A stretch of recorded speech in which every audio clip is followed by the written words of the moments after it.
Salut l'équipe, merci d'avance pour le visionnage, n'hésitez pas à liker et partager la vidéo. Vous pouvez également retrouver mes réseaux sociaux en description et n'hésitez pas à me soutenir sur Patreon. On lâche rien et on continue de remettre la mosquée au milieu du désert. Bon visionnage à vous. Le crapaud, bienvenue. Bonjour, je vais pas parler fort, pardon, par contre. D'accord, pas de souci. J'ai une légère extinction de voix, pardon. D'accord. Y a pas de souci, en fait. J'espère juste qu'on m'entend bien. On t'entend. D'accord, ok. Moi, je comprends pas pourquoi tu fais ça, en fait. Pourquoi je parle d'islam sunnite? Ouais, d'islam en général. Parce que je t'entends beaucoup dire islam. Pour te répondre, parce que je défends ma vision de la société idéale, celle dans laquelle il y a le vivre ensemble, pas tel que on en parle aujourd'hui, mais tel que moi je le conçois, c'est-à-dire une société dans laquelle on vit avec des gens peut-être qu'on n'est pas d'accord avec comment ils pensent, comment ils font, comment ils agissent, mais on a tous les mêmes droits, on a tous les mêmes possibilités, on a tous la même possibilité d'avoir nos idées, de les exprimer, etc. Et d'accepter au final de vivre avec des gens qui pensent totalement différemment de nous, ou qui agissent différemment de nous. Le fait est que cette société-là que je vise est profondément menacée par des idéologies, et l'islam en fait partie. Pourquoi aujourd'hui je parle d'islam? Parce que je pense que c'est un sujet qui est un peu trop abandonné au profit d'un faux sujet, celui des musulmans, qui pour moi est un non-sens, parce que parler des musulmans, ce serait comme parler de l'ensemble de l'humanité, alors que tous les gens sont différents. C'est un phénomène que je trouve assez inquiétant de parler des gens plutôt que finalement des idéologies qui poussent certaines personnes, et même pas une majorité, une minorité de personnes à agir peut-être de façon qui nous plaise pas. Et parler d'islam, je pense qu'aujourd'hui, c'est le meilleur moyen, déjà, de permettre de montrer à une partie de la population que musulman n'a rien à voir avec l'islam et que la plupart des musulmans, on n'a aucun problème avec eux, et comme on n'a aucun problème avec la majorité des citoyens en France, qu'ils soient musulmans ou autres, et que il y a des idéologies religieuses et autres, mais surtout religieuses dans mon cas, parce que c'est ce dont je parle. Et l'islam, on en a très très peu parlé dans la société. On parle encore une fois beaucoup des musulmans, ce que je trouve totalement irrationnel et peu constructif, mais très peu de l'islam. C'est-à-dire que quand on voit, par exemple, dans notre société, il y en a qui vont décrier le port du voile, du hijab. Bon, déjà, c'est pas forcément un problème en soi. Quel est le problème, du coup? Est-ce que c'est l'image que ça renvoie? Est-ce que c'est ce que l'islam en dit derrière? Très bien. Alors parlons plutôt de l'islam. Parlons plutôt de ce qu'est le voile dans l'islam. Ne commençons pas à parler des femmes voilées en voulant les menacer de perdre leur droit à pouvoir se voiler comme elles veulent. Et je pense que justement, c'est très important de parler d'islam, ne serait-ce aussi pour les musulmans, pour que eux-mêmes soient au courant que il y a un islam qui s'appelle l'islam sunnite ou l'islam chiite, les deux, qui se base sur des textes traditionnels et qui affirme des choses avec lesquelles, je pense, en tout cas moi dans mon entourage, la plupart des musulmans que je connaisse ne sont pas d'accord avec ça. Mais ils ne savent pas que ça existe. Et le fait d'en parler peut permettre aussi aux musulmans de prendre la parole et de dire je suis pas d'accord avec ça, ou je suis d'accord avec ça, ou même eux de se rendre compte que peut-être les imams leur ont pas tout dit. Peut-être que finalement, pour certains d'entre eux qui se disent humanistes, pour l'égalité des droits, qui défendent aussi les droits des LGBT, quand ils se rendent compte que dans l'islam sunnite, il y a une remise en question justement des droits et de l'égalité des droits en fonction de ton orientation sexuelle ou de ton genre, ça va peut-être les questionner. Ils vont peut-être se poser des questions. Ils vont peut-être se dire est-ce que finalement l'islam sunnite est pas en train de menacer mon projet de société aussi? Tu vois, voilà pourquoi je parle d'islam, parce qu'en fait, il y a plein de points. Il y a les anti-musulmans qui confondent l'idéologie de l'islam et les musulmans et les gens. Et de l'autre côté, il y a aussi les musulmans qui refusent de croire que il y a un problème avec les textes de l'islam sunnite. Un problème imaginons que tout ce qui est dans le Coran et qui est dans l'islam sunnite, c'est réel. Il y a un Dieu derrière et qu'il y a un paradis, un enfer. Est-ce que c'est toi qui n'as pas tort, finalement? Par rapport à Dieu, oui, j'ai tort. Ouais, mais si c'est ces préceptes-là que Dieu nous impose. Bah, j'en tirerais la T'aurais conclusion par rapport à lui. Mais moi, j'aurais pas tort. Par rapport à nous. Bah, lui, Dieu, rien ne dit que c'est un bon Dieu. Rien ne dit que ce Dieu-là est moralement supérieur à moi. Hein. Je suis désolée, rien ne le dit, même dans le Coran. On dit juste qu'il est parfait, il est omniscient, il est omnipotent, parfait selon qui? Selon lui, selon ses critères. Moi, à partir du moment où demain j'ai la preuve qu'un tel Dieu existe, c'est pas pour autant que je vais avoir envie de me plier à ce qu'il demande. Parce que ça rentre en profonde contradiction avec ce que moi je pense être bien. À savoir, respecter la dignité humaine. Si une personne n'a pas forcément le comportement que moi j'approuve, ça veut pas dire que cette personne est mauvaise. Ça veut dire que cette personne n'a pas les mêmes référentiels que moi. Et dans ce cas-là, qui suis-je pour le condamner à mort? Tu vois? Alors que Dieu, lui, ça le dérange pas. Mais toi, t'es personne. Mais en islam, il y a des juges. On est d'accord? Ça reste des Personne humains. ne t'a demandé de prendre. Mais peu importe. Aux États-Unis, il y a des juges, ça reste des humains aussi. Oui. Et pourtant, il y a la peine de M. Bah oui, c'est de la On est merde. d'accord. Et c'est de la merde. Et il y a plein de gens qui militent pour changer ça. Il y a de moins en moins d'États qui, aujourd'hui, autorisent la peine de mort. Il y en a de plus en plus qui font des réformes dessus. Ouais, peut-être. Après, tout est une question de morale, encore une fois. Ta morale n'est pas la même que Dieu. Justement, moi, je parle pas Ma de morale morale, n'est je pas la parle même que de toi. sens moral. Moi, j'ai pas une morale fixe et figée dans le temps. Moi, j'ai un sens moral qui peut évoluer en fonction de mes connaissances. Et c'est ce que l'humanité a montré. Depuis 1000 ans, l'humanité a évolué sur son sens moral. À une époque, c'était acceptable de cramer des meufs parce qu'on pensait que c'était des sorcières. Aujourd'hui, ça ne l'est plus du tout. Le sens moral a évolué. Or, si tu te plies ou tu te bases sur un livre religieux, la morale est figée. On ne peut plus la faire évoluer. Donc, elle empêche forcément un progrès et une évolution et une égalité de droit en fonction des gens. C'est-à-dire que pour les femmes, si on restait à ce qui est marqué dans le Coran, aujourd'hui en France, les femmes n'auraient pas le droit de vote. Aujourd'hui en France, les femmes n'auraient pas le droit de pouvoir choisir leur époux comme elles le veulent. Elles n'auraient même pas le droit de vivre avec quelqu'un sans être mariées avec. Et pareil pour les humains, pour les hommes. Hein. Ce que je veux dire, c'est que heureusement que la morale, le sens moral, lui, n'est pas figé et qu'on ne se passe pas que sur une morale figée du 7e siècle. Sinon, il y aurait aucun progrès. Il y aurait aucune avancée technologique, il y aurait rien. Non, tu fais des affirmations en disant que... Tu fais des affirmations alors que ces affirmations-là sont fausses. Pourquoi elles n'auraient pas le droit au vote, par exemple, les femmes? Parce Pourquoi que elles n'auraient pas le droit au travail, les J'ai femmes? j'ai pas dit qu'elles n'avaient pas le droit au travail dans l'islam. Bah, à partir Dans du moment l'islam, où t'as pas le droit de voter du tout. Un homme ou une femme n'ont pas le droit de voter. Le vote, c'est interdit. Ça marche pas dans l'islam, le vote. C'est Moi, je suis pas le tellement gouverneur, d'accord c'est avec une théocratie où il y a un chef et il y a des décisionnaires, les oulémas, qui décident des lois. Il n'y a pas de vote. On ne demande pas l'avis des croyants dans l'islam. Bien sûr que si. Un gouverneur qui applique pas les lois d'Allah, il peut être révoqué. C'est pas un Il va vote. pas être... Bah, ça va pas être un vote, mais c'est une décision commune. Ça équivaut à un vote. Mhm. Enfin, je Et pense. Bon, Après, enlevons ça. Le fait d'avoir le droit de se marier avec qui on veut. Est-ce que ça devrait être un droit, ça? Ouais, bien sûr. C'est un Est-ce que droit. Allah donne ce droit? Bah, Allah te donne le droit de te marier qu'entre musulmans. Ça, c'est pour les femmes. C'est-à-dire Pour les qu'une femmes, femme qui a envie de se marier avec Justement, un tu vas en homme, venir. elle n'a pas le droit si il n'est pas musulman. Et elle n'a pas le droit, même s'il est musulman, si son père ne veut pas. Si elle n'a pas l'accord de son père, elle ne pourra jamais se marier, même si c'est un musulman, on est d'accord. Après, non, elle pourra pas se marier. Effectivement. Bah, ça, c'est un petit problème. Après, est-ce que c'est pour la préservation de l'islam, sûrement? Bah oui, mais si t'es un dieu omniscient, omnipotent, qui a tout créé, bah t'es pas censé avoir peur que ta religion se perde juste parce qu'une femme a décidé de se marier avec quelqu'un dont elle est amoureuse. C'est ridicule. Dieu, il a pas peur de ça. Il te met à l'épreuve. Il met à l'épreuve. Mais pourquoi il met pas les hommes et les femmes à l'épreuve de la même façon alors?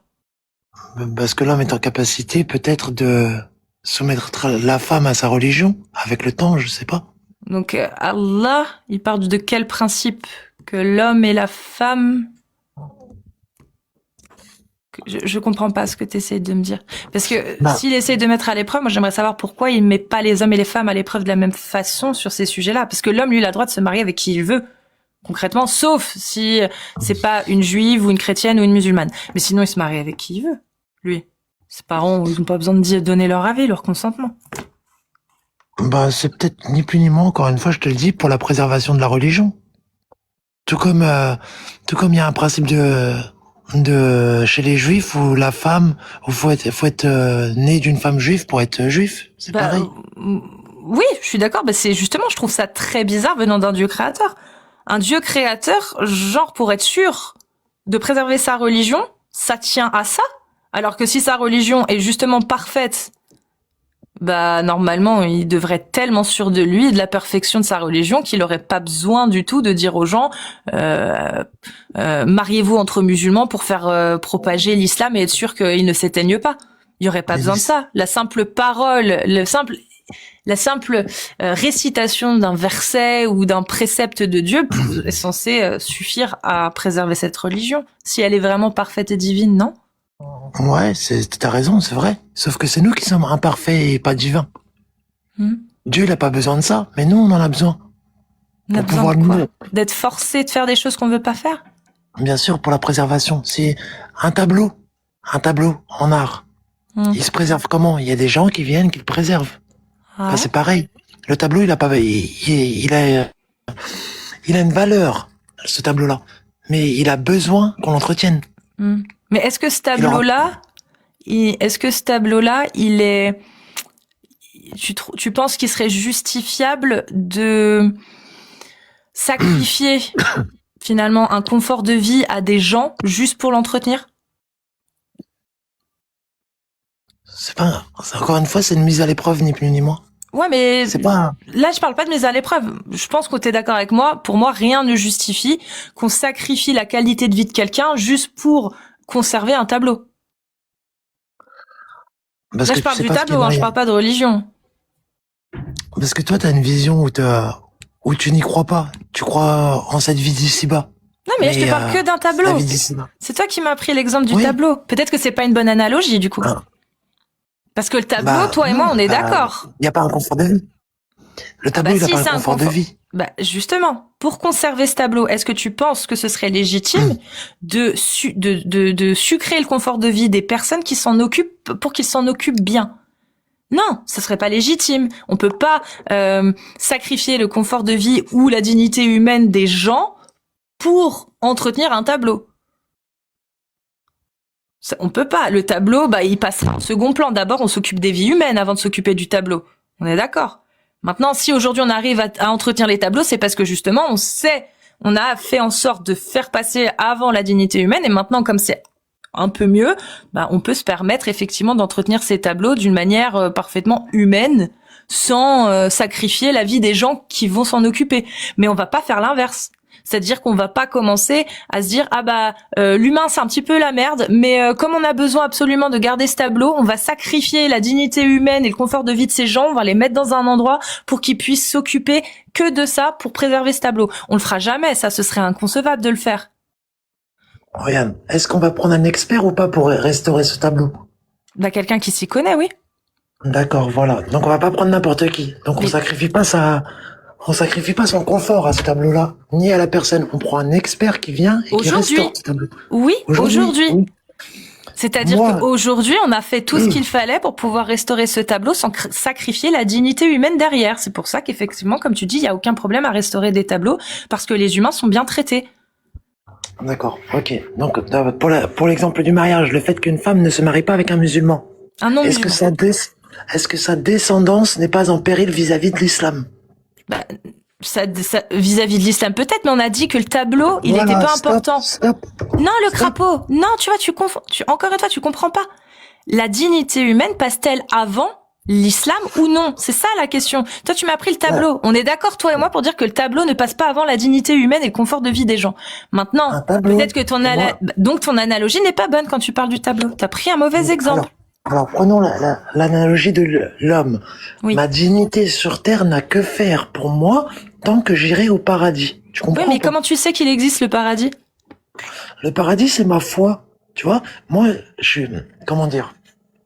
Moi, j'ai une foi, t'as une foi, j'ai une morale, t'as une morale. L'islam a une morale. On est d'accord là-dessus? Oui. À partir du moment où je suis convaincu que ça, c'est la vérité, je m'en fous de la dignité que j'ai sur Terre. Je sais que je suis C'est bien le soumis sur Terre. problème. Parce qu'il y a des gens qui sont convaincus, par exemple, je te donne juste un exemple, qui sont convaincus que il y a des races qui sont plus intelligentes que d'autres ou supérieures à d'autres. Des races déjà. Hein. Déjà le terme race, hein, déjà c'est compliqué, tu vois.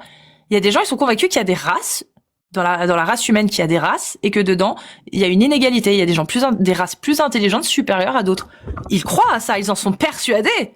Pourtant, est-ce qu'ils ont raison? Est-ce que ça justifie tout ce que derrière ils vont entreprendre? Bah non.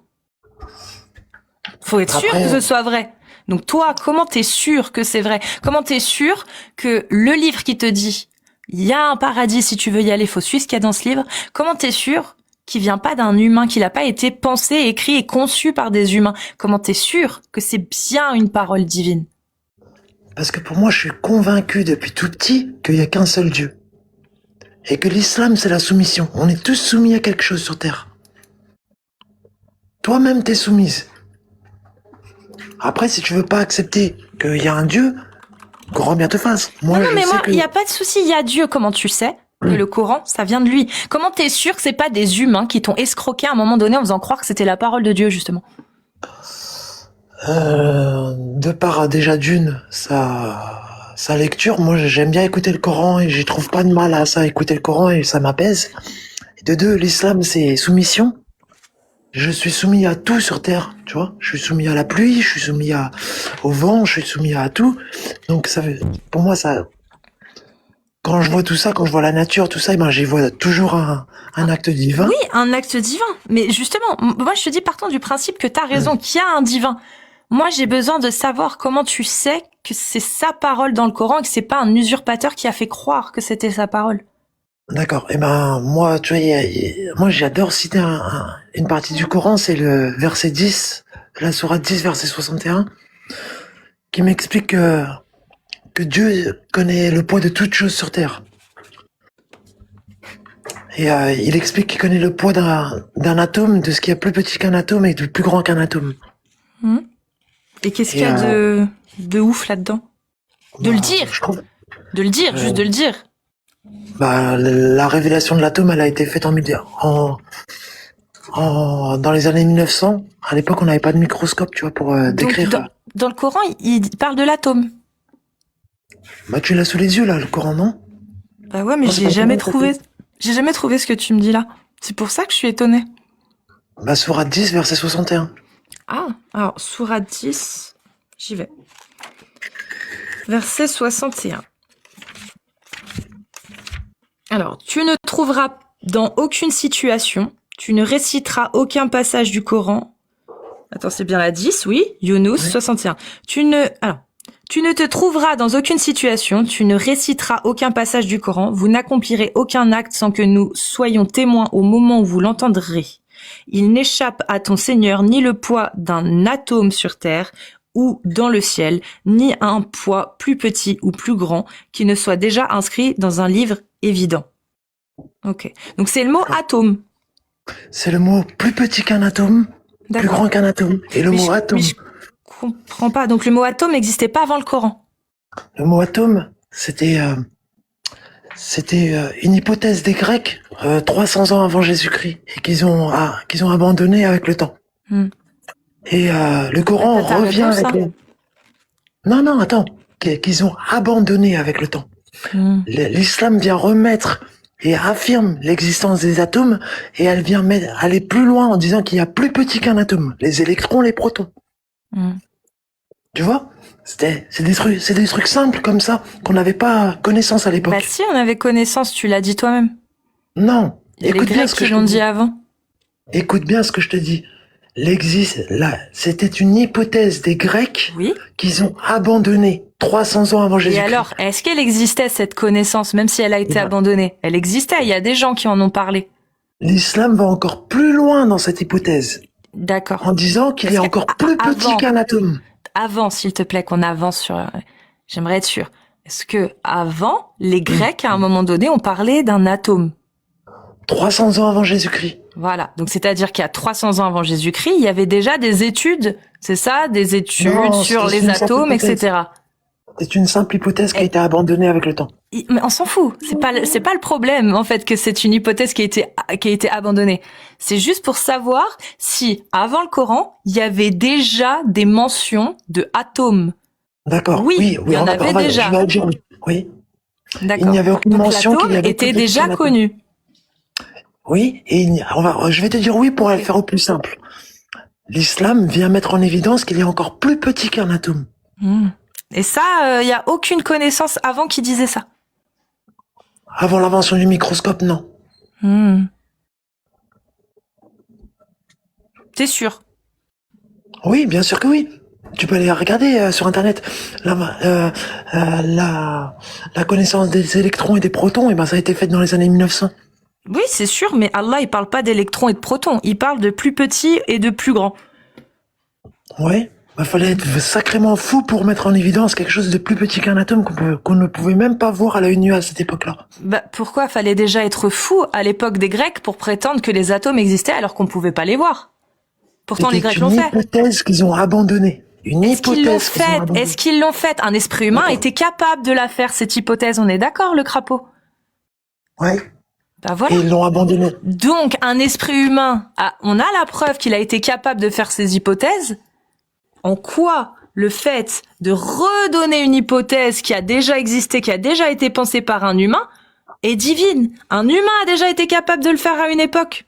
Il y a rien de irrationnel à ce qu'il ait été capable de le faire en l'an 700, 600 et quelques, après Jésus-Christ.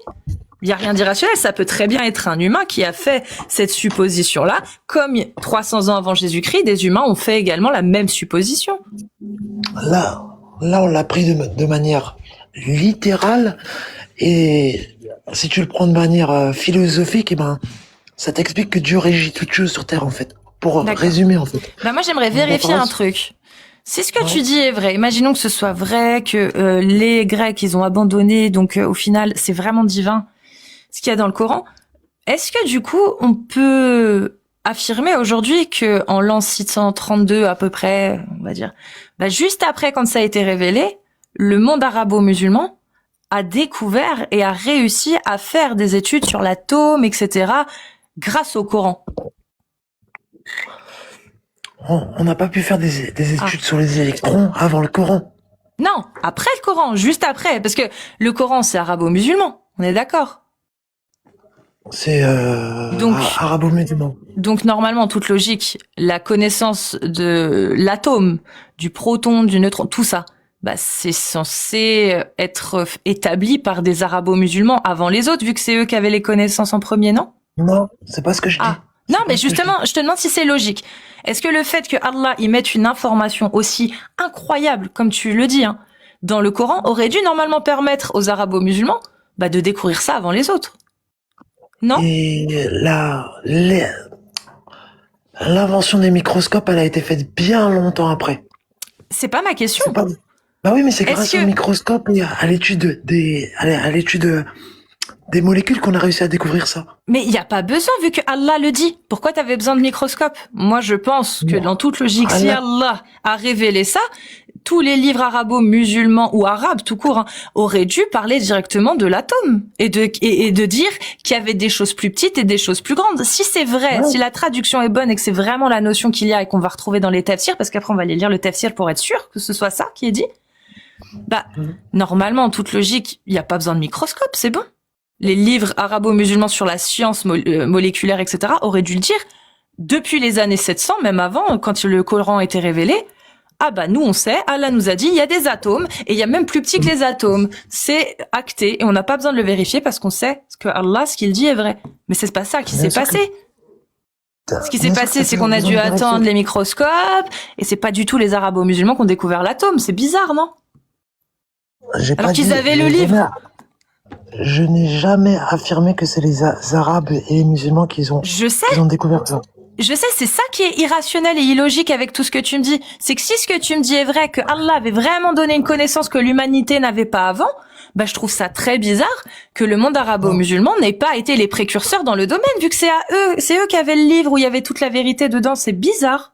Tu trouves pas? Tu fais des raccourcis sur ce que j'ai dit. Je t'ai dit que c'était une hypothèse qui a été abandonnée et le Coran vient réaffirmer cette hypothèse et vient dire qu'elle est vraie. Donc, ma question, c'est pourquoi le monde arabo-musulman, depuis que le Coran a été révélé, en affirmant que c'était vrai, pourquoi on n'a aucun manuel de scientifique qui nous explique, avant la découverte et l'invention du microscope, qu'il y avait des atomes, etc., qu'il y avait plus petits. Pourquoi il n'y a pas ça, je sais pas, c'est toi qui affirme qu'après le Coran, il y avait pas de manuel qui explique ça. Moi, je sais pas, j'ai pas tous les manuels en tête. Je sais pas, la découverte de l'atome, le fait de la théorie, etc., elle vient d'où? Tu l'as dit, elle vient des Grecs. Est-ce qu'il y a, entre les Grecs et le moment où on a découvert l'atome, des connaissances qui viennent du monde arabo-musulman qui ont réellement ramené une connaissance révolutionnaire dans le domaine? Entre le moment où les premiers Grecs en ont parlé et le moment où on a découvert l'atome avec le microscope, est-ce qu'il y a un moment où le Coran a réussi à faire en sorte qu'il y ait une connaissance révolutionnaire? Je ne sais pas. Ok. Je ne sais pas, ça, je peux pas te l'affirmer. Je te dis juste que le Coran affirme et va plus loin dans cette hypothèse-là. C'est tout ce que je te dis. Bah, ok. Mais du coup, vu que t'es pas allé vérifier de savoir ce qui se disait avant dans l'Empire grec sur les atomes et les plus petits et les plus grands. Je l'ai vérifié, ça.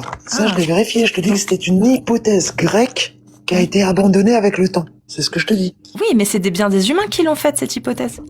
Donc il y a bien des gens, des cerveaux humains qui ont réussi, avant que Allah le dise, à imaginer l'existence d'atomes.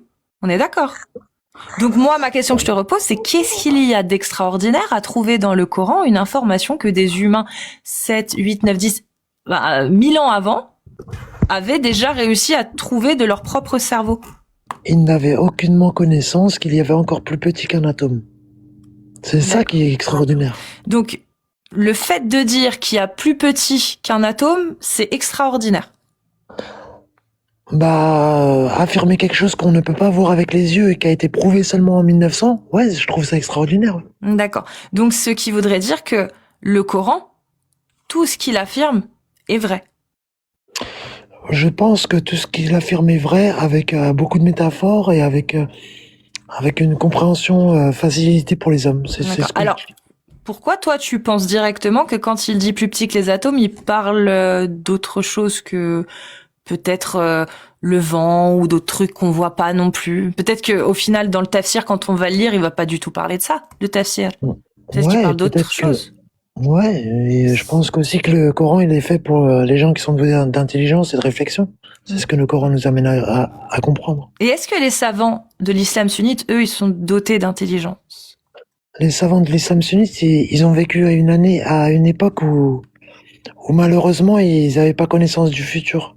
Donc on peut pas comprendre le Coran tant qu'on n'a pas, tant que le futur n'a pas amené de réponse. Non, on peut comprendre le Coran avec je pense qu'on peut le comprendre avec de différentes façons, avec différentes époques. Si à l'époque du prophète, le prophète nous demandait d'avoir une bonne monture, il nous demandait d'avoir un cheval en bonne santé. Aujourd'hui, si on nous demande d'avoir une bonne monture, c'est d'avoir une voiture avec une bonne condition mécanique. Tu vois, oui, mais ça, bien sûr, tout dépend de l'époque. Mais quand Allah, il affirme quelque chose, si ça devient faux avec le temps, ce serait bizarre. Tout reste à prouver, hein, ça soit faux. Ah, moi, j'ai pas dit que ça l'était. J'ai dit si Allah déclarait quelque chose, avait déclaré quelque chose dans son livre, et qu'on découvrait qu'aujourd'hui, c'est plus du tout le cas. Je sais pas, après. Ce serait une erreur ou pas? Ça serait une erreur, certainement. Après, moi, j'ai pas connaissance de choses qui sont fausses. Ok. Ça va, Amir? Salut Cassius, salut le crapaud, salut tout le monde. Bonjour. Si je peux... Désolé, j'ai une voix un peu cassée. Ouais, t'inquiète, ça va, elle passe bien. La première chose, moi, qui m'intéresserait, si vraiment les Grecs parlaient d'atomes et avaient abandonné la notion d'atome, j'aimerais bien avoir une preuve de ça. Parce que affirmer ça, c'est joli, Mais ça serait bien d'avoir une preuve comme quoi les Grecs ont abandonné la notion d'atome. Alors, voilà. Juste, je termine. Donc ça, c'est la première chose. Et la deuxième chose, moi, quand je lis le verset, ça parle en arabe de dharra. Dharra ou utilisé dans un autre contexte, dharratun ou dharratin. Tu vois?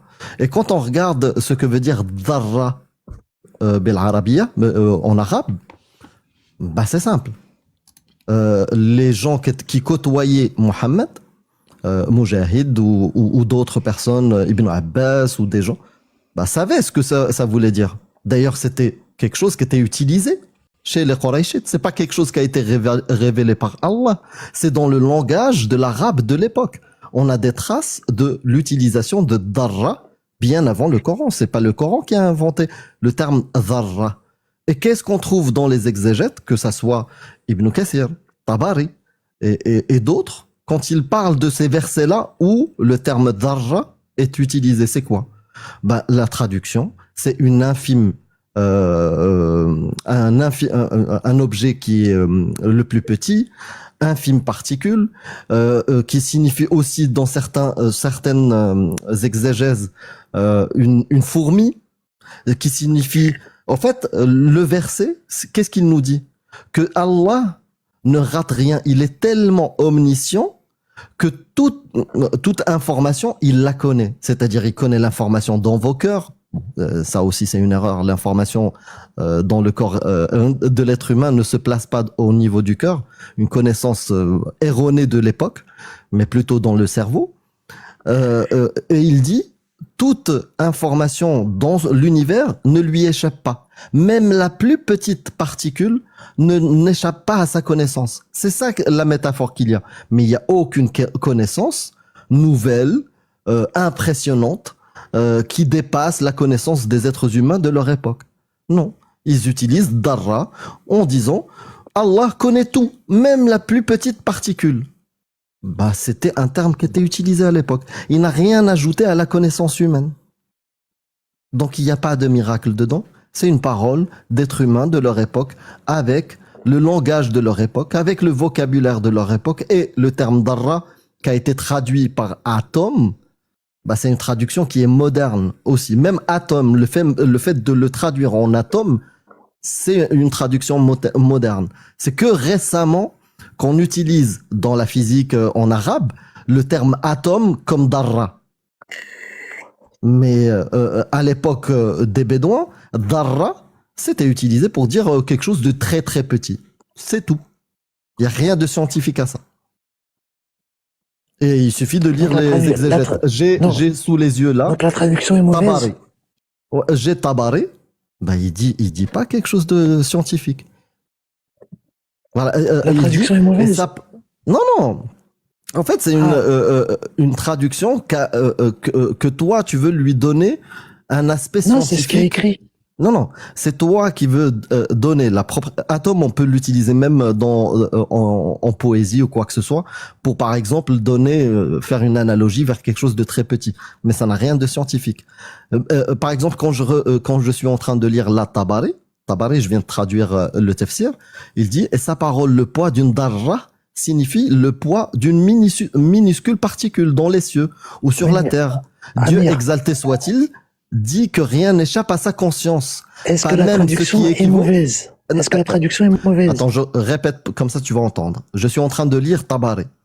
Et sa parole, le poids d'une dharra signifie le poids d'une minuscule particule dans les cieux ou dans la terre. Dieu exalté soit-il, dit que rien n'échappe à sa connaissance. Donc l'omniscience dont j'ai parlé tout à l'heure. Pas même ce qui équivaut au poids d'une dharra. Ni ce qui est au-dessus, ni ce qui est au-dessous, ou qui se trouve dans les cieux ou sur la terre. Et ni plus petit que cela signifie rien, même la plus petite particule ou n'importe quel objet n'échappe à sa connaissance. C'est tout. Mais il n'apporte aucune information, électron, neutron ou des choses scientifiques. Rien. Ce qui est à l'image de l'ignorance de son époque, des gens de son époque. est-ce que la traduction est mauvaise? Donc, est-ce qu'ils auraient dû utiliser particules? Ils auraient pu utiliser, on peut retrouver des traductions qui utilisent particules. D'accord. Donc, on est d'accord que dans l'interprétation du Coran et sa traduction, il y a des choses que l'on ne peut pas comprendre si ce n'est pas en arabe. On est d'accord? Non, si tu veux comprendre, même si tu n'es pas arabophone, il suffit de lire le tafsir. Le tafsir te confirme le sens du verset. Si tu as un doute, c'est ce qu'on dit depuis des années sur les lives, si tu as un doute sur le sens d'un verset et que tu utilises la méthodologie de l'islam sunnite, il suffit de lire les exégètes et tout s'éclaircit. Est-ce que vraiment il y a une prétention scientifique à tel ou tel élément? On va regarder les exégètes. Parce que les exégètes, comment ils font le tafsir? Mais les exégètes, ils avaient pas connaissance de ça à cette époque-là. Ça a été révélé seulement maintenant. Oui, attends. Déjà, la première chose, les exégètes, comment ils font le tafsir? D'après toi, si tu sais. Ils le traduisent de manière littérale et après, ils l'interprètent en fonction des compagnons, de ce qui a été rapporté par les compagnons au plus près des compagnons. Ils ne font pas de manière littérale. Ils prennent justement le contexte, ce qu'ont dit tous les compagnons du prophète sur la compréhension de ce verset-là. Ils te disent, ce verset-là, il a été par exemple révélé à tel ou tel endroit, à tel ou tel moment pour adresser tel ou tel sujet. Même la sourate, tu vas suivre par exemple l'exégète d'une sourate entière, tu vas comprendre à quel moment les choses ont été révélées. Donc ils n'inventent pas de leur tête. Donc ils te disent, avec le langage de l'époque, voilà ce que ça signifiait, et le prophète il l'a dit dans ce sens-là. Voilà, et donc il te donne toute l'information complète. Maintenant, ton autre question c'était quoi, tu m'as dit? Non, j'avais pas d'autres questions, moi. Si, t'as dit un truc et je voulais t'y répondre juste après. Est-ce que la traduction était mauvaise, donc? C'est seulement ça, mais t'as répondu. Oui, la traduction, généralement, elle est très bonne en français, en anglais, dans toutes les langues, parce que les traductions ont été validées par les plus grandes autorités islamiques. Je te parle pas d'un mec qui a fait une traduction dans son coin. Tu dis tout et son contraire. Dans la traduction, il y a marqué atome, et après tu me dis que ça a été validé par les plus grandes autorités islamiques. Oui, ça a été validé par les autorités islamiques. Les validations des traductions en français, en anglais, en allemand, en turc, ont été faites quand? Que récemment. C'est récent. Les traductions n'ont pas été faites 2 semaines après la mort du prophète. Même la compilation du Coran n'a pas été faite. Est-ce que tu penses que les compagnons du Coran avaient lu le Coran entièrement? Même les compagnons qui sont mubashsharouna bil jannah, c'est-à-dire ils ont carte blanche, ils vont aller au paradis. Est-ce que tu penses, toi, que les compagnons du prophète ont lu le Coran entièrement? Je pense qu'ils le connaissaient entièrement. Non, on a la preuve que non. Ah bah peut-être. Il le connaissait d'une manière fragmentée. D'ailleurs, Uthman, quand il fait le rassemblement des Corans, il y avait différentes versions chez les gens. Écrites sur des pots, il y a une partie écrite, il y a des sourates écrites sur des pots chez telle ou telle personne, il y avait d'autres sourates qui étaient chez d'autres personnes. Donc, non. Les compagnons, ce qu'ils citent, ils citent ce qu'ils ont entendu du prophète. Et quand tu prends un compagnon et tout ce qu'il a cité du prophète, il n'a pas le Coran en entier. Il a quelques passages où il était présent, il était témoin que le prophète avait parlé, par exemple, de telle ou telle sourate, tel ou tel verset. Mais même eux, ils n'avaient pas la complétude du Coran apprise par cœur. Il y avait certains huffaz du Coran, c'est ceux qui apprenaient par cœur, mais même eux, on n'avait pas la certitude à 100%. C'est pour ça qu'ils l'ont écrit et il a été compilé et validé, protégé, et toutes les autres versions ont été brûlées. Donc la version que tu as aujourd'hui, c'est pas celle qu'avaient tous les compagnons. C'est une version qui a été compilée 200 ans après. Donc ce que je veux te dire, quand le Coran a commencé à être traduit, il a été traduit avec les connaissances modernes. Et les connaissances modernes en arabe ont commencé à cette époque-là à utiliser ad-dharra comme atome, comme l'atome moderne qu'on connaît aujourd'hui. Mais à l'époque de l'écriture du Coran, à l'époque de même la compilation du Coran, il n'y avait pas cette connaissance-là. Et quand on regarde les exégètes, eux qui te ramènent l'interprétation, la compréhension de leur époque, il n'y a pas le concept d'atome. Il y a la plus petite particule. Voilà. Comme ce que pensaient tous les gens de cette époque-là. Et du coup, je te ramène à l'affirmation initiale qui est fausse, qui te conduit à faire des conclusions fausses, à un concordisme, c'est celle de les Grecs ont théorisé l'atome et ils l'ont abandonné. Non, il n'a pas été abandonné. Comme plein de connaissances qu'ils avaient, certaines étaient bonnes, certaines étaient fausses, et elles étaient marquées dans leurs livres. Voilà, et ils l'ont pas abandonné, ils n'avaient pas les moyens de l'abandonner. Ils n'avaient pas les moyens de tout confirmer, et ils n'avaient pas le moyen de l'abandonner non plus. C'est après, avec justement, et là tu as raison, c'est après les êtres humains avec le microscope et d'autres, le microscope à balayage et d'autres inventions, là, aujourd'hui, on commence à avoir la connaissance de c'est quoi l'atome, qu'est-ce qu'il y a dedans, est-ce qu'il y a même des éléments quantiques qu'il y a à l'intérieur. Tu vois, on va sur le très très très petit et même la physique quantique, tu vois, c'est ce qui gère en termes de loi ces éléments qui sont encore plus petits que l'atome. Mais là, on est sur des connaissances modernes que l'humain avait, mais que Allah, ni les gens qui ont écrit le Coran ne savaient. Et qui ne va pas en contradiction avec le savoir actuel. Sur l'histoire de l'atome, oui, il n'y a pas de contradiction parce que de toute façon, il n'y a pas d'affirmation extraordinaire. Mais par contre, si on prend d'autres versets sur d'autres sujets, oui, il y a des contradictions avec la connaissance moderne. Par exemple, sur l'embryologie, il y a des erreurs de Allah dans le Coran avec la connaissance moderne. Et on peut en trouver d'autres. Ouais, après ça, c'est toi qui l'affirmes, je sais pas. Ben non, si je l'affirme, je peux le prouver et je peux le démontrer. Allah, il te dit dans le verset quand il parle de la création, il te dit qu'on a été fait d'un extrait d'argile. Première erreur scientifique. Deuxième erreur scientifique, il te dit il ne parle pas de l'ovule. Voilà, une erreur par omission. Voilà. Deuxième erreur. Troisième erreur, il te dit je vous ai fait d'os et puis j'ai recouvert l'os de chair. Troisième erreur scientifique qui contredit la science moderne. Il suffit d'ouvrir un bouquin d'embryologie ou n'importe quel site, de préférence va sur le site suisse qui référencie toutes les informations sur l'embryon et l'embryologie. Bah tu vas voir que Allah il a totalement tort. Si tu réponds avec le verset d'Allah sur l'embryon, tu vas avoir un 0 pointé à ton examen. Ça passe pas.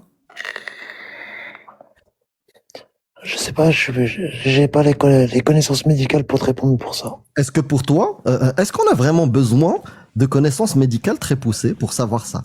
Moi, j'ai déjà vu des échographies. Est-ce que tu as déjà vu une échographie dans laquelle il y a une étape de l'embryon où l'embryon, il est os? C'est un squelette vivant comme le clip de Michael Jackson, Thriller.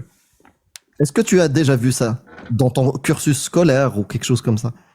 On a tous vu les étapes de l'embryon. J'ai pas la connaissance là-dessus. Est-ce que t'as été à l'école ou pas? Bah écoute, si je te parle d'électricité, peut-être que tu seras moins calé que moi, tu vois. Oui, mais franchement, l'électricité, bien sûr, à un certain niveau, je vais plus comprendre. Mais on a tous été à l'école, on sait la différence entre courant continu, courant alternatif. On peut comprendre la batterie, la charge, l'énergie, tous ces concepts-là. Si on a été un tout petit peu à l'école, on peut comprendre. Mais est-ce que tu as été à l'école? C'est ça ma question. Oui, j'étais à l'école. Et est-ce que dans ton parcours, ou même à l'hôpital avec peut-être ta compagne, ta femme, ou peut-être avec ta mère, ou des gens de la famille qui étaient enceintes, juste les accompagner chez un généraliste ou un... Ouais, mais on fait pas une échographie à 7 jours, tu vois. Non, mais tu fais des échographies à plein d'étapes.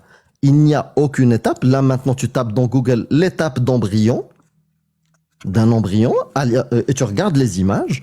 Il y a des images, voilà, embryogénèse, et tu regardes les étapes de l'embryogénèse. D'accord? Est-ce qu'il y a une étape où l'embryon est un squelette, est en os, et puis après la chair vient le recouvrir, comme dit Allah?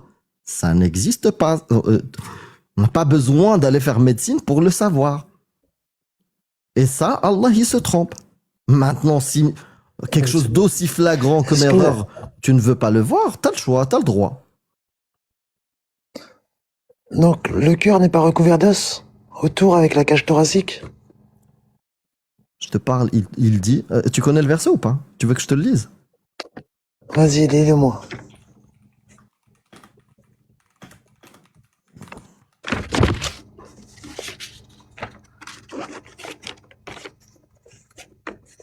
Je l'ai déjà entendu, mais je l'ai plus en tête.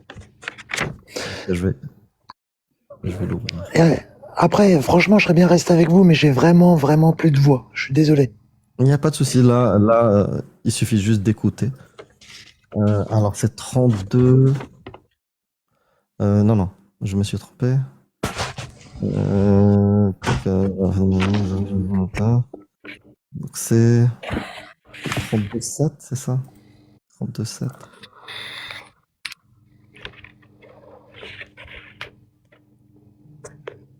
Si je me trompe.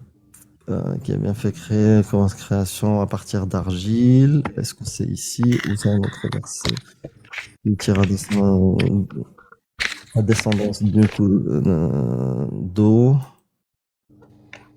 Là aussi, par exemple, est-ce que c'est avec une goutte d'eau qu'on fait des bébés? Non, ben c'est avec des spermatozoïdes et l'ovule. Et ça, Allah, il ne savait pas. Tac. Est-ce que c'est ça? Non, c'est plutôt dans la 24, c'est ça, Cassius? Dans Sourate 23-4. 23-4. C'est 23-4. Merci beaucoup, j'ai oublié. Ça fait longtemps que j'ai pas montré ces versets-là. Ok. Non, c'est pas 23-4. Tac, 23-12. 23-12. 23-14, ça dit dans les commentaires. Voilà. Ok. Donc 23-12, nous avons certes créé l'homme d'un extrait d'argile. Donc ça, c'est la première affirmation, je t'ai dit, elle est erronée. Puis nous en fîmes une goutte de sperme dans un reposoir solide. Ok. Elle est où l'ovule? L'ovule n'est pas solide. Ça n'a aucun sens, mais c'est pas grave, on continue. 14. Ensuite, nous avons fait du sperme une adhérence. Ah bon? Le sperme devient une adhérence. Mais c'est pas comme ça que ça fonctionne. Mais il parle de l'embryon, là. Bah là, il dit nous avons fait du sperme. Bah, du sperme qui vient dans le... Non, c'est une erreur. Scientifiquement, il y a sperme, ovule, ce qui fait l'embryon, et après l'embryon, c'est lui qui s'accroche. Mais là, non. Et nous avons fait du sperme une adhérence. Et de l'adhérence, nous avons créé un embryon. D'accord? Puis cet embryon, écoute bien là. Puis de cet embryon, nous avons créé des os. Et nous avons revêtu les os de chair. À quel moment il y a une étape de ce type-là dans l'embryogénèse? Moi, j'ai vu que sur cette étape-là, il parlait justement du cœur où il y a C'est marqué où? C'est marqué où le cœur dans le verset? Bah, c'est pas marqué dans le Coran, mais si tu recherches sur si Internet... c'est pas marqué dans le Coran, bah c'est pas marqué. Je parle moi de ce que Allah a dit. Allah il dit ensuite nous avons fait... C'est ce que je te dis, ni plus. Non, elle est fausse. Nous avons fait du sperme une adhérence. Non, c'est pas comme ça que ça fonctionne. De l'adhérence, nous avons créé un embryon. Non, c'est pas comme ça que ça fonctionne. Et même, tu sais, avec des mots simples, j'aurais quelqu'un, voilà, qui veut parler à une population qui ne connaît pas le microscope. Ben, je peux dire, il y a une goutte, voilà, de sperme masculine. Dedans, il y a plein d'éléments que vous ne pouvez pas percevoir, d'accord? Et parmi ces éléments-là, il y en a un qui rentre dans une forme d'œuf de la femme, qui est invisible pour vous, et qui forme justement l'embryon. Il aurait pu leur parler comme ça, même s'il n'avait pas de connaissance. Et là, ça aurait été miraculeux, parce qu'il n'y avait pas le microscope. Mais il dit pas ça. Et puis après, cet œuf-là, il grossit, il se développe jusqu'à commencer à former les membres du bébé. Voilà, des yeux, une tête, et tout ça se fait d'une manière homogène. Voilà, d'une manière en parallèle. Il y a les os qui se développent, il y a les cartilages qui se développent, il y a les organes qui se développent. Il peut même, s'il voulait bien, donner des précisions encore plus poussées. À quel moment les choses se développent. Mais non. Lui, ce qu'il dit, nous avons créé des os et nous avons revêtu les os de chair. Là, vraiment, frérot, si tu ne vois pas l'erreur, tu ne verras jamais de ta vie une erreur quand ça concerne le Coran. Moi, j'ai terminé. Je sais pas, j'irai vérifier par moi-même. Et j'aurais bien voulu continuer de discuter avec vous, mais j'ai vraiment plus de voix. Je suis désolé, Cassius, je suis désolé, Amir. Il n'y a pas de souci. Je repasserai à l'occasion. Merci Avec beaucoup plaisir. de votre accueil. Avec plaisir. Tu prends soin de toi, et puis on se dit à bientôt. À bientôt, au revoir. Salut le crapaud, merci pour cet échange. Ouais. Et pour ce, il y a quelqu'un qui a demandé en arabe ثم خلقنا النطفة علقة فخلقنا العلقة مضغة il dit فخلقنا, c'est-à-dire nous avons créé.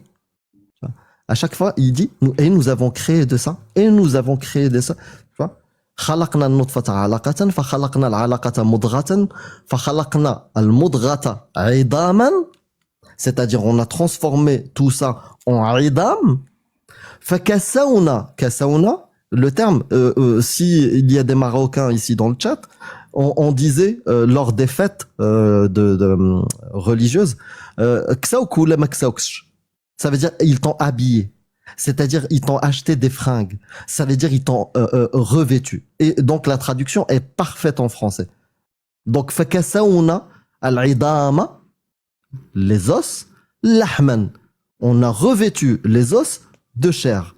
Ça n'existe nulle part dans les connaissances en embryogénèse ou embryologie moderne. C'est faux. Eh ben, merci en tout cas pour cette démonstration, Amir. Ça va? Je t'ai envoyé un lien pour Yes. la collaboration avec le média Sirène et Témoin. D'ailleurs, si vous n'êtes pas au courant, il y a notre interview qui est sortie sur YouTube sur la chaîne Témoin en partenariat avec Sirène, qui est un média qui a eu la gentillesse de nous inviter afin que l'on puisse donner nos points de vue, etc. Et on a pu parler très librement, donner nos idées d'éternels humanistes à tendance gauchiste ou à tendance libérale.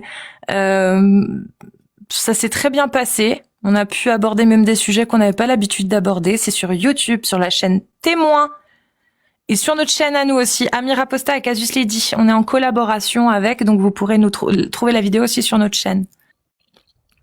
Tapez D1 une fois que vous avez fait la demande. Non? Bon. Bah, y a plus personne, les gars. Ça tombe pile poil, je crois. Bah voilà. Attends, dans la Attends, liste, je suis en train. Ouais, dans la liste, j'ai vu aussi qu'il y avait Jarod. Et Jarod, il va nous dire coucou, du coup. Coucou, Jarod! Coucou! Comment vas-tu? Bonsoir. Écoute, ça va très bien. C'est notre conseiller politique, Jarod. Voilà, conseiller stratégique d'entreprise. Bah écoute, puisque j'ai la chance de monter, je veux faire un petit message de la part d'une partie du chat. Hein. C'est continuer. C'est un plaisir d'entendre des discussions argumentées, logiques, comme ça, régulièrement, plein de soirs. Donc voilà, je pense que je vous donne des encouragements de la part d'une bonne part de la communauté. Donc dans le chat, mettez des cœurs ou des poussins. Allez, go, s'il vous plaît. Bien vu, bien vu. Ouais. Bien vu. J'ai jamais tenté le truc. Est-ce que ça va marcher? Côté influenceur, là, qui se réveille. Ouais, voilà. Ah, voilà. Oh, putain, ça marche. Ça marche en plus, ils le font, les cons. Oh. Voilà, on sent un petit peu parfois de fébrilité, mais franchement, voilà, vous avez la tête sur les épaules, il y a beaucoup de gens qui vous aiment. Et puis voilà, je pense que c'était le truc que je voulais dire en montant. Merci, Jarod. Je sais aussi pourquoi tu nous dis ça et je te remercie beaucoup. Mais moi, Parce qu'on en a besoin en ce moment. On dira pas quoi, mais on en a besoin. Ça fait du bien de voir que vous nous soutenez et qu'on sait pourquoi on fait tout ça et tout. Parce que voilà, merci beaucoup. ouais. Moi, c'est que la deuxième fois que je monte en live TikTok, j'étais pas sûr de mon coup, là. Ah ouais, il y a des cœurs quand même. Merci, merci le chat, merci à vous. Ça a vachement bien marché. Merci à tous. Bon bah voilà, j'ai passé une super soirée à vous écouter. Voilà, perso, j'ai fait une petite raclette ce soir, tranquille. Je mange du fromage à raclette là, figure-toi. Ouais. Raclette fumée de Savoie. Mais je mange comme ça, moi, sans la faire fondre. C'est de la bonne. Moi, j'aime tellement la raclette, j'ai pris une barquette pour mettre au four et puis j'en ai gagné pour à côté, quoi.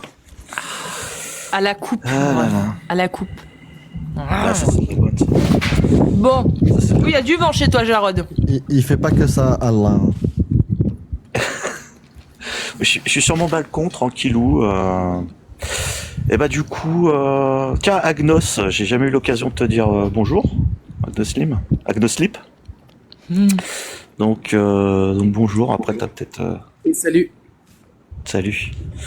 Bah, je suis très très passionné d'esprit critique, vulgarisation, etc. Donc pour faire rentrer un nouvel challenger dans ma playlist, c'est assez difficile. Donc je te regarde pas encore beaucoup, mais j'aime beaucoup ce que tu fais quand même. Donc courage à toi c'est aussi. déjà pour le peu que t'as regardé, t'aimes bien. Donc je te remercie. Bah quand tu passes chez Cassius, forcément je te vois. Hein. Ah d'accord, ok. Donc Je passe voilà. beaucoup plus de temps dans les lives maintenant. Donc... Ouais. Et maintenant, il fait aussi beaucoup plus de live. C'est live. Ouais. Il a bien fille de raison. la jeunesse. Ouais. Après, si tu veux voir des rediffs, j'ai la chaîne YouTube où tu peux... Ouais, Ou tu Agnoslim, peux pas avec un P. Avec un X à la M. fin. Ouais. Agnoslimix. Et Voilà. j'ai des... si je peux dire, j'ai peut-être 300-400 heures sur YouTube facile, quoi. Ah, pas mal. Pas mal, ça commence à bien faire. Ouais. Ça va vite. Eh ben, merci beaucoup, Jarod. Merci, Jarod, en tout cas, hein, pour tout, tu sais. Hein. Prends soin de toi. Bah, je vous en prie, puis je vais encore écrire le pourquoi de je vous ai écrit. Ouais. Ce soir, t'as peut-être pas encore vu Amir, mais voilà. Non, quoi, j'ai pas encore vu. C'est juste du plaisir. Voilà. Des bonnes intentions et du plaisir. Et n'hésitez jamais à me solliciter. Ouais, ça coûte rien de réfléchir un petit peu. Merci à toi, en tout cas. Vraiment.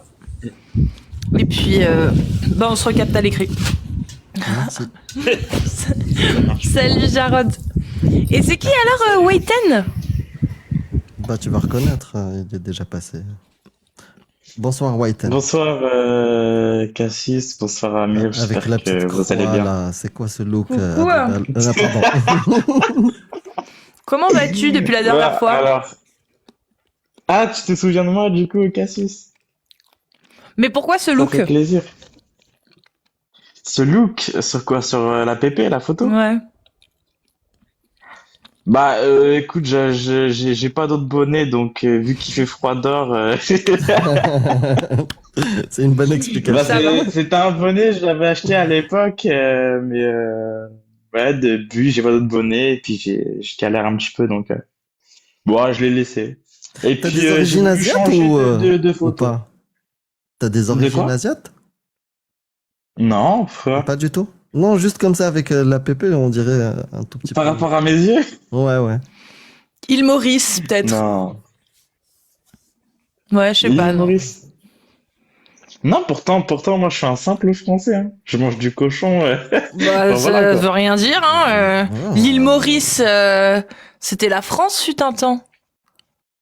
Ça l'est toujours, Ah hein, non, d'ailleurs. oui, l'île Maurice, mais non, mais je disais ça par rapport au fait qu'ils disaient asiatique, c'est pour ça. Ah. Bah oui, Mais ça en peut tout être, cas, je suis content de vous parler, ça fait plaisir.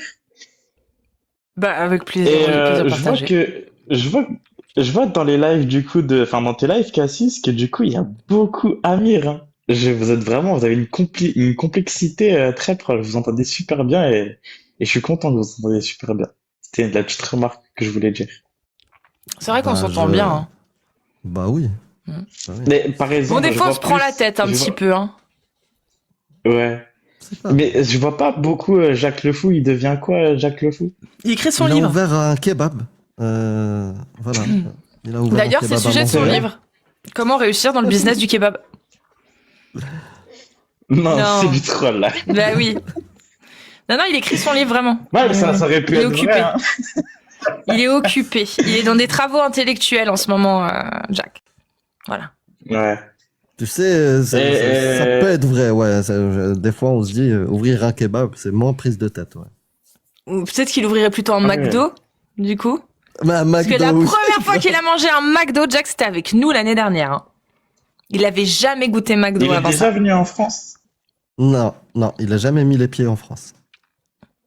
Comment ça se fait? Il veut pas par choix personnel ou Non, c'est par juste. moyen financier? Non, parce que ça fait pas longtemps qu'il a quitté l'Algérie. Ça fait pas longtemps qu'il s'est installé au Canada. Et il a pas eu l'opportunité de venir en France. Mais il est pas contre. En toute honnêteté, vous préférez être au Canada ou en France, au vu de ce qui se passe financièrement en France? Frérot, je suis chauvin, moi j'aime la Moi, France. je suis la donc, France, moi. Ouais, moi, c'est la France. Parce que c'est chez moi. Moi, de mon côté, bien sûr, je suis totalement d'accord. Moi, de mon côté, je suis fier d'être français, j'aime la France, mais il y a des problèmes en France que, bah, malheureusement, bah, je sais plus quoi faire, en fait. Je suis perdu. Enfin, ouais.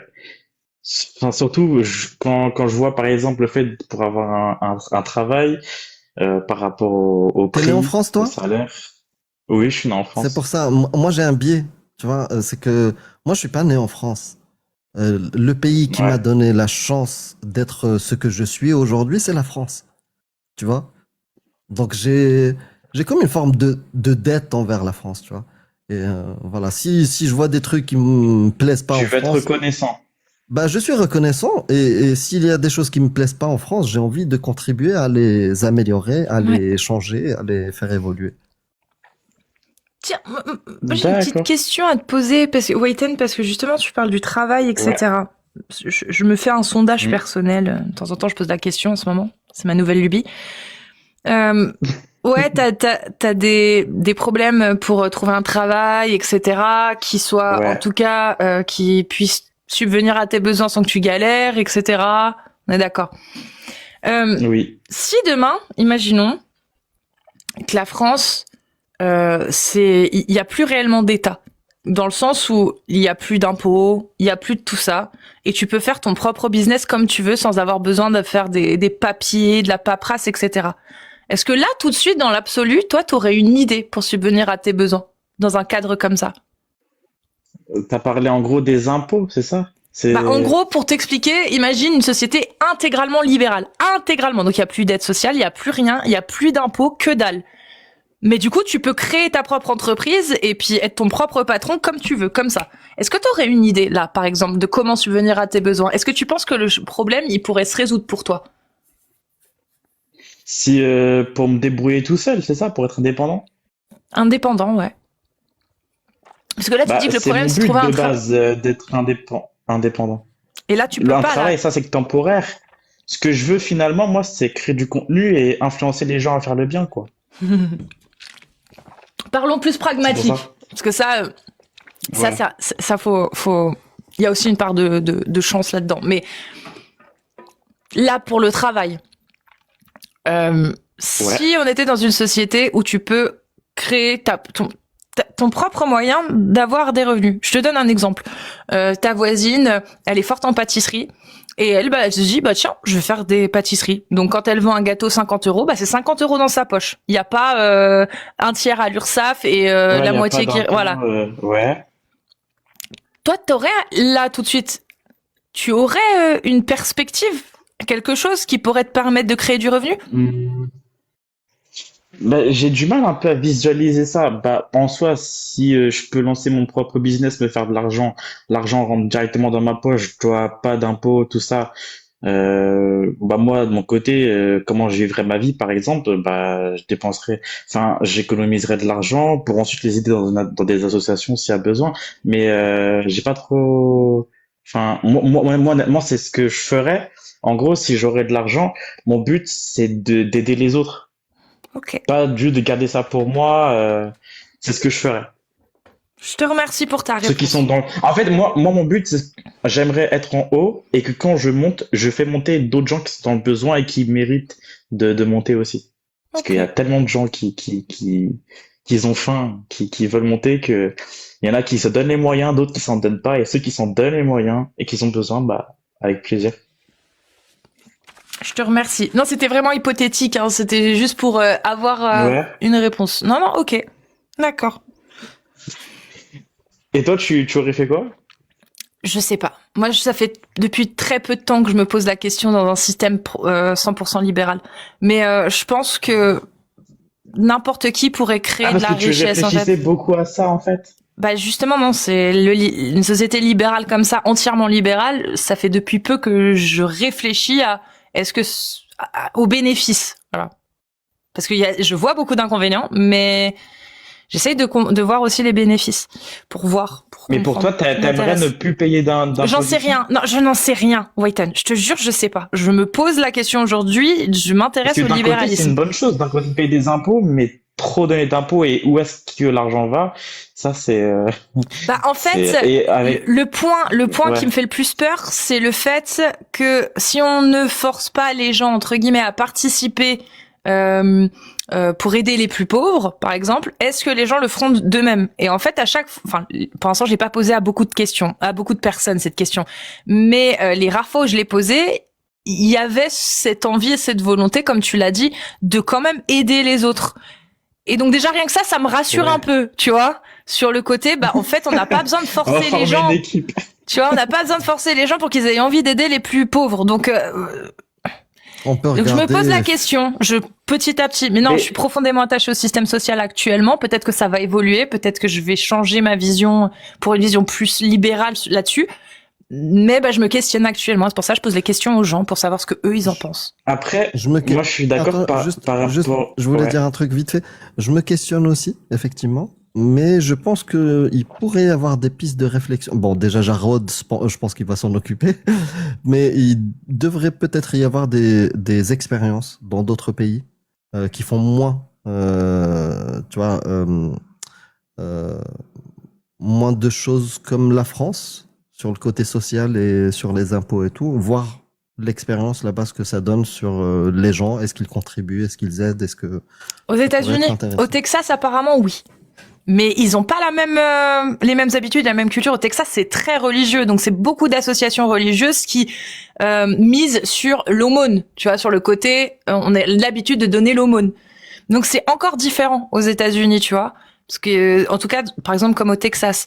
Mais dans d'autres, justement, j'ai pas d'autres pays vraiment libéral économiquement, dans lesquels où il n'y a pas l'influence soit d'une religion, soit je n'ai pas d'exemple. Il y en a sûrement, mais je n'en ai pas. Donc s'il y en a qui en ont, bah... N'hésitez pas, ouais.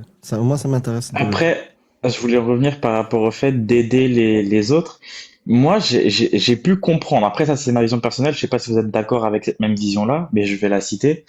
J'ai appris que l'argent, on a besoin d'argent. Donc pour ça, on va donc travailler. Mais on travaille pourquoi finalement? On travaille d'un côté pour aider les autres. D'un côté, on s'entraide. Oui. Ouais. Donc, je me suis dit que, mais si l'argent n'existerait pas, est-ce que les gens auraient envie de travailler pour les autres? C'est ça en fait que je me pose comme question. Si on a de l'argent mais sans forcément travailler pour aider les autres, est-ce qu'on aiderait vraiment les autres? Moi je pense que oui, vraiment, mais pas de la même façon.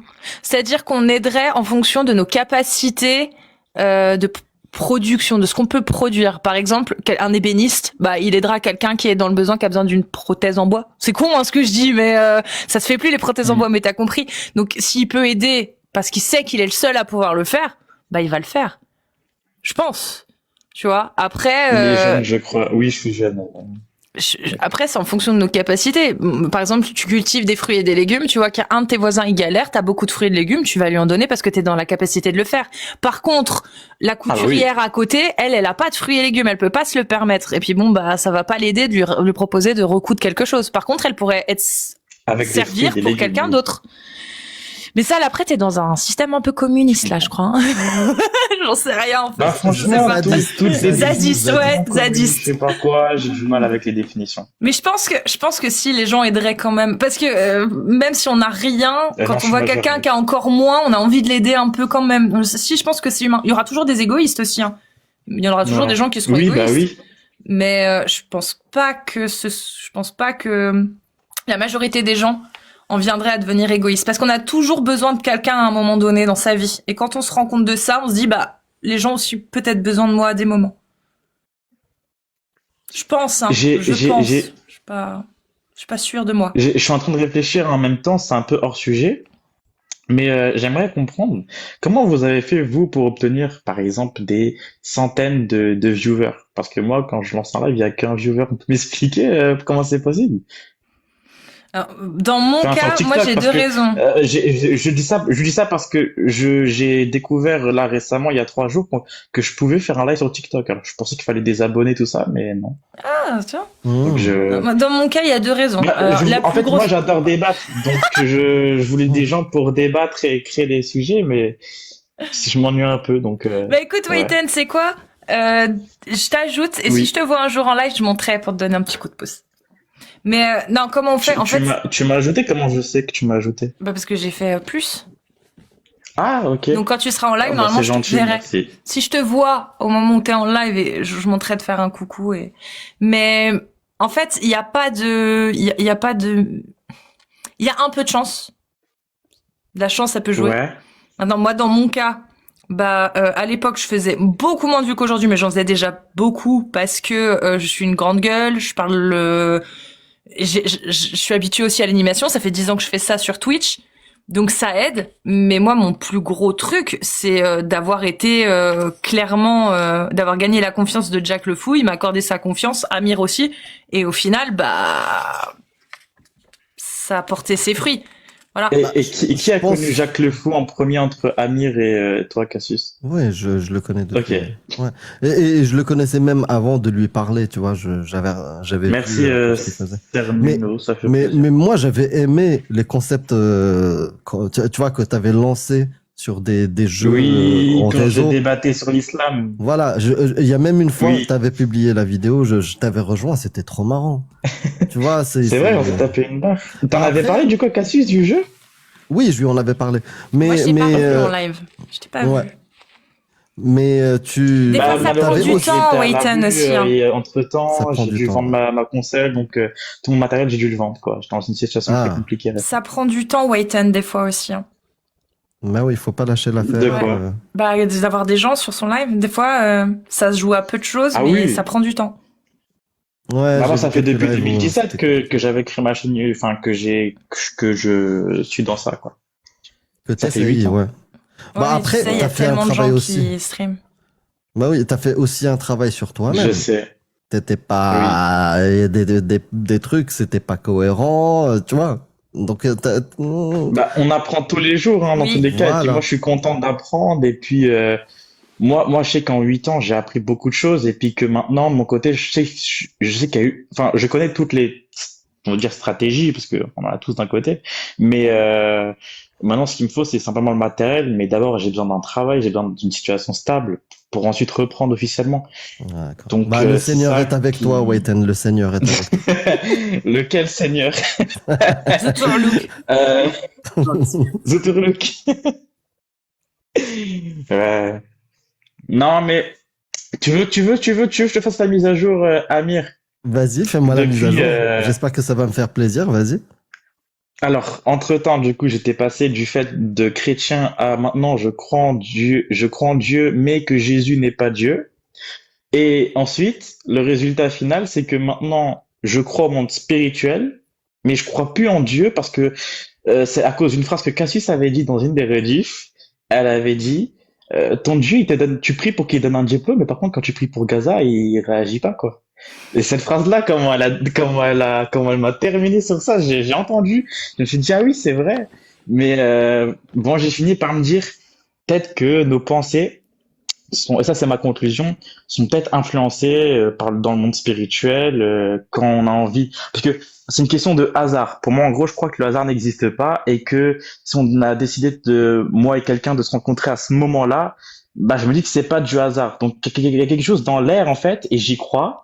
Par contre, en un Dieu qui est omnipotent, bah, je peux pas y croire. Par contre, je crois au monde spirituel. Je sais pas vous, si vous y croyez au monde spirituel, surnaturel, je sais pas comment on dit. C'est-à-dire les fantômes, les djinns? Les esprits, les énergies, ouais. Non, j'y crois pas.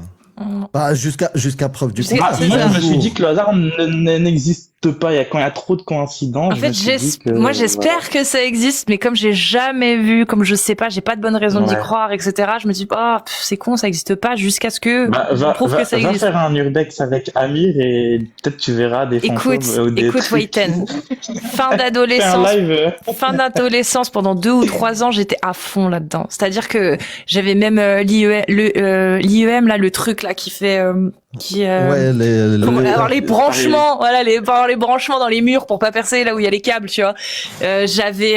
Vraiment, j'étais à fond dedans. J'ai fait pas mal de trucs, comme Mister JD, comme le grand JD. le grand JD. C'est-à-dire Le que grand JT, ouais. je n'y crois pas parce que j'ai pas de bonnes preuves, mais j'espère que je vais tomber sur un truc un jour.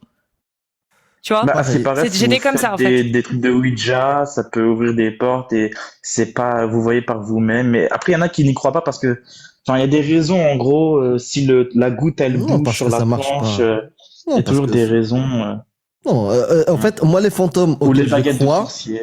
les fantômes Ouf, auxquels je alors crois, ça, les ça. fantômes, ça a été démonté. Mais qu'est-ce qui me gonfle mais mon les- père avec ça? les fantômes auxquels je crois, Wayten, c'est le mec qui était avec nous sur le jeu qui faisait. Lui, c'est un fantôme, lui. Tu parles attends, c'est lequel que tu parles? C'était un gamin qui venait à côté de nous et qui faisait. On lui On parlait et disait il faisait là que ça. Mais j'ai la T'imagines vidéo quelqu'un encore, hein, sur j'ai un toujours, jeu. elle en emporterait. Ouais, un mec pour moi, ça peut pas être un humain. Sur un jeu, sans kiff, et de faire tout le long du jeu pendant 1 heure. Comme Franchement, faudrait que les gens puissent voir la vidéo et puis ils vont trop rigoler en vrai. ça. Ouais. Bah, elle est où? Non, franchement, Sur sa chaîne. bah, tu Wayten. sais quoi, je la remets en Sur public YouTube s'il faut. Ouais, c'était sur. Ouais, sur Allez. ma chaîne Wayten. Wayten sur YouTube. Je- Parfait. Bah, attendez, avant d'y aller, ceux qui veulent, bah, si vous me permettez, je la remets en, Bah, déjà, Vas-y, ils peuvent remets, aller là. s'abonner. C'est ça, allez je la vous remets abonner. abonner. dans 10 secondes. Et Mais Hop, c'est ici. c'était marrant. comme moi, je vais Modifier. bientôt couper. Donc j'en profite pour d'abord, Public. bah, Wayten, tu feras ton mot de C'est la bon, fin c'est en juste public. après. Bah vas-y, bah Wayten, ton mot de Oui. la fin. Après on passe à Agno, Amir et ensuite moi. Et voilà. Bah, Et moi, mon mot de la fin, c'est que ça me fait plaisir, en tout cas, de vous parler. Et puis, bah, franchement, ça a été très cool. Et la prochaine fois, je sais pas si vous faites attention quand il y a des demandes, mais si je demande à monter et que vous voyez, il y a écrit Wayten, bah, n'hésitez pas. C'est juste pour passer un petit coucou, quoi. C'est Ok. rapide. Même si vous êtes en train de discuter ou de débattre avec quelqu'un, bah, faites-moi monter et puis je dirai un petit coucou. Ça me fait toujours plaisir de monter et je vous remercie en tout cas de l'attention que vous m'avez portée.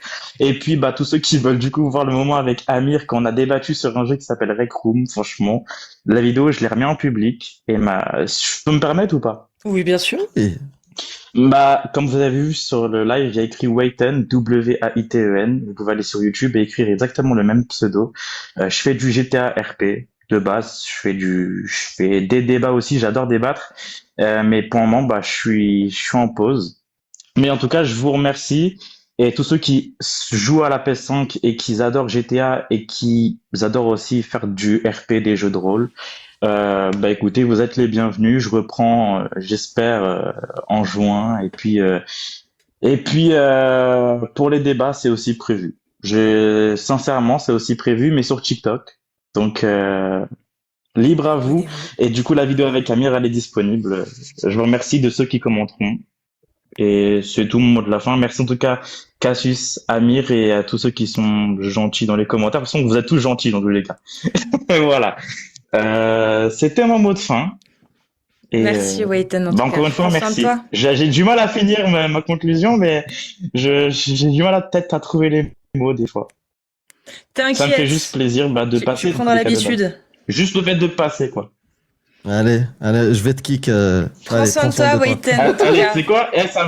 Ça me ferait plaisir ça soit bon, Cassius qui me kick. Vas-y. Ah bah, Je sais pas vas-y. si elle peut. Bien sûr que je peux, je suis chez Bah, moi. bonne soirée et puis bah à la prochaine. Salut. Et puis si vous me voyez, Bah, je faites-moi te monter, quoi. kick. Merci Wayton et à très bientôt Wayton. Agneslim, un mot de la fin? Alors, juste pour le mot de la fin, ce serait sur YouTube. Maintenant, en fait, les lives que je fais sur TikTok, je les mets comme vous, je pense. Je les mets sur YouTube en même temps. Comme ça, en fait, il est enregistré. Et puis, en même temps, il y a d'autres communautés sur YouTube qui n'est pas sur TikTok et qui aiment beaucoup ça. Demain, je vais publier une vidéo qui est très très marrante. Bah allez, je vous donne la petite exclusivité. C'est que il y avait une femme avec qui j'ai débattu en match qui avait dit à sa fille en même temps, sa petite fille, pourquoi le monsieur il met un masque? Et du coup moi j'étais un peu gêné, je réponds bah pour Halloween. Qu'est-ce qu'elle fait cette dame-là? On était en train de parler de mariage des petites filles. Ah, attention ma fille, Halloween est haram. Et en même temps, ce qui est halal pour cette dame-là, c'est de marier sa petite fille de 11 ans à 12 ans à un gars de 30 ou 40 ans ou 50 ans. Ça, c'était bien pour elle. Du coup, on voit l'aliénation, cette inversion de valeurs des gens qui sont endoctrinés. Cette dame-là, je suis sûr qu'elle est gentille. Oui. Mais c'est dommage, vraiment dommage qu'elle puisse accepter ça pour sa fille et en même temps, elle lui dit que Halloween est haram. Ouais, c'est triste. Bah merci en tout cas Agno pour ta présence parce que t'es resté un moment en plus, donc je te remercie beaucoup. T'es le bienvenu, tu sais. Avec plaisir, avec plaisir. Et Je serai toujours Amir là. Toujours. Amir. Le mot de la fin, Oui. Beaufort. T'es en live demain soir. J'ai fait. C'est pas certain. Comment ça? J'aurai pas le temps. Moi je pense que demain soir tu vas être en live. Incha'at Cassius Lady. Moi je pense que demain soir tu vas être en live. Ok. Moi aussi. Après on n'est pas obligé de parler d'islam, on peut jouer à Overwatch.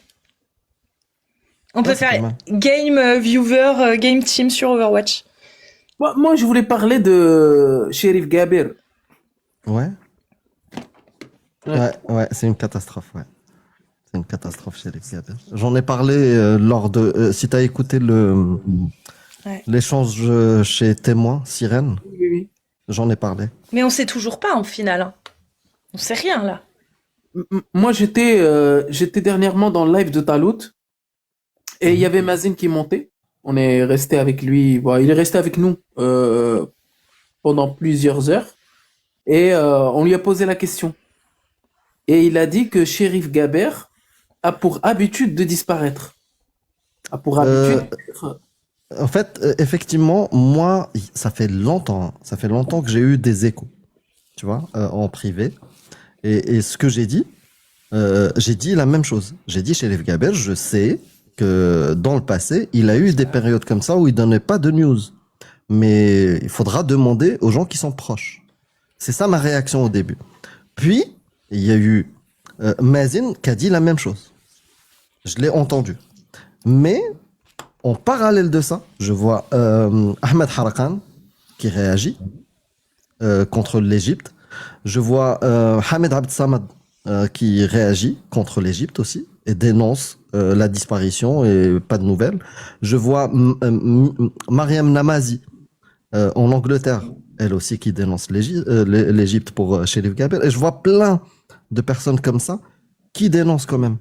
Du coup, je ne sais pas. Vraiment, je ne sais pas. Ouais, c'est un peu compliqué. Après, moi, je sais pas où il habite. Je sais pas s'il habite en Égypte, s'il habite en. Il y a eu des échos comme quoi il habitait en Allemagne, en exil. Mais... Ah ça, ce serait beau ça, mais du coup, il pourrait se montrer s'il vit en exil en Allemagne. Oh, peut-être qu'il a pas envie. peut-être. C'est pas des Je instants. sais pas, ouais, mais d'accord, mais Bon, après, je sais c'est pas. des spéculations. Hein, c'est pas- Je me fourvoie, hein, mais je me dis, si j'étais autant de temps terré comme un rat et que j'étais enfin libre, le bzbeul que je foutrais. Tu vois ce que je veux dire? Peut-être que je me Ah ouais, fourvoie. Hein. dès l'aéroport. Ouais. Voilà. Je Mais sais bon, pas. après, peut-être qu'il y a des trucs. On Franchement, ignore, je sais ouais. pas. Bah, je l'espère. ignore, de toute façon, on J'espère que ignore c'est tout, hein. J'espère que c'est ça. Voilà.